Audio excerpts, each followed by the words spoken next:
Everyone, the topic is Gauss theorem in electrostatics. So Gauss theorem gives a relationship between the electric flux through an enclosed surface and the net charge enclosed within the surface. So according to Gauss theorem, the total electric flux the total electric flux through a closed surface in vacuum through a closed surface in vacuum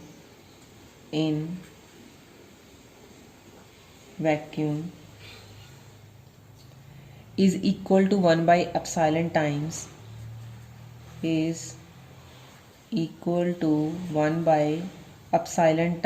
the total charge enclosed by that surface. 1 by epsilon times the total charge enclosed by that surface. So in mathematical form, electric flux through a closed surface phi is equal to integration over the closed surface S E dot ds vector 1 by epsilon times the total charge enclosed by surface. So Q is the charge enclosed by Gaussian surface. So here the surface is a Gaussian surface.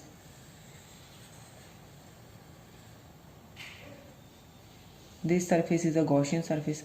Gaussian surface is an enclosed surface enclosing the charge such that electric field at every point on its surface is same. So here is positive charge at point O. Consider P point here. Test charge is placed at this point. So this charge repel a test charge in this direction. This is the direction of electric field. Consider here small surface area ds.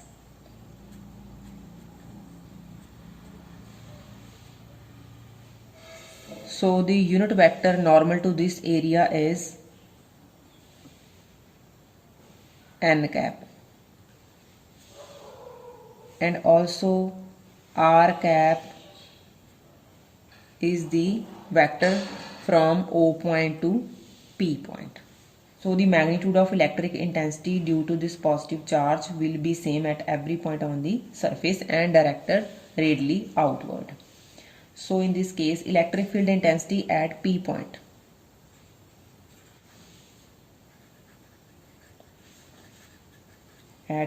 P.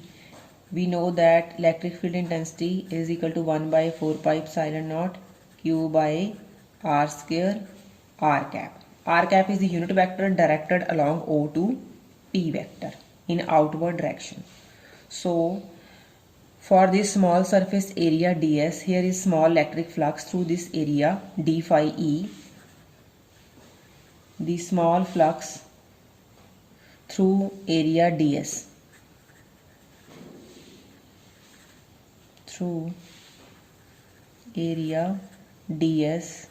is d phi e is equal to E dot ds. This is equal to the value of this vector is equal to E vector dot, here is n cap is the unit vector for this area, ds is magnitude, means n cap gives the direction of area, small area. N cap is a unit vector normal to area ds. So total flux, for total flux, say that this is equation number 1, this is equation number 2. Total flux, integrate equation number 2. So total flux phi E is equal to integration of d phi E over the closed surface S. This is equal to E dot n cap ds vector. So here this is equal to over the closed surface S, magnitude of first vector, this is the dot product of two vectors, magnitude of first into magnitude of unit vector is 1, so here is 1 ds dot product of two vector is equal to cos theta. So this is equal to this because A vector dot B vector is equal to AB cos theta, and magnitude of unit vector is 1.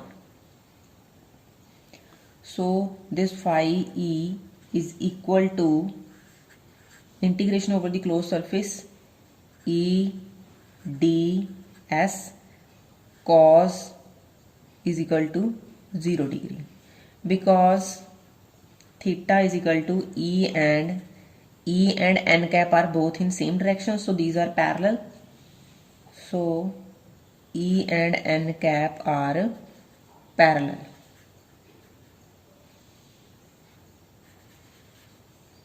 And in this case theta is equal to 0. So cos 0 is equal to 1.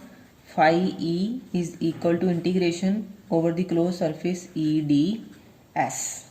So now put the value of E from equation number 1.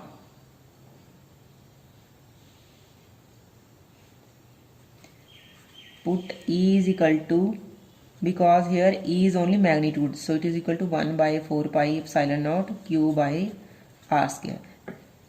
In magnitude form, only E is equal to 1 by 4 pi epsilon naught q by r square.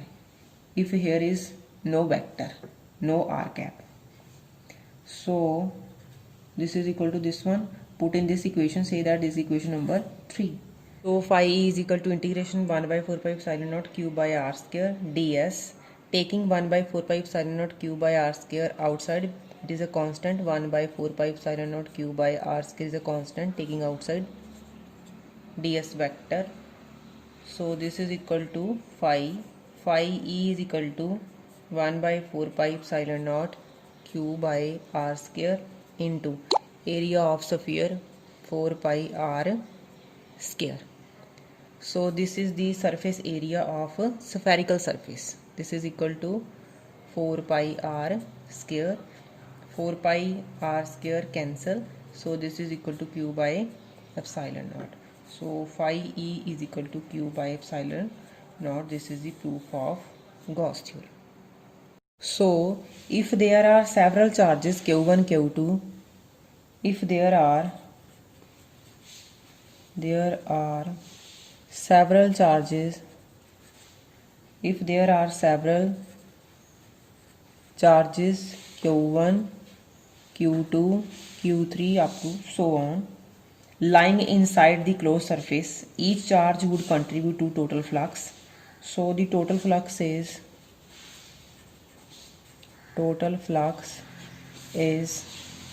phi E is equal to 1 by epsilon times sum of all charges q1, q2, q3 plus up to so on. So this is equal to 1 by epsilon times summation of our all charges is q. So this is equal to 1 by epsilon times into total charge is q, because summation of all charges is equal to total charge q. So phi E total flux, this is equal to E dot ds. This is equal to 1 by epsilon times the total charge enclosed by any closed surface. If total charge is equal to 0, then flux is 0. Phi E is also 0. If the algebraic sum of the charges enclosed by closed surface is 0, then the net flux to the surface is 0.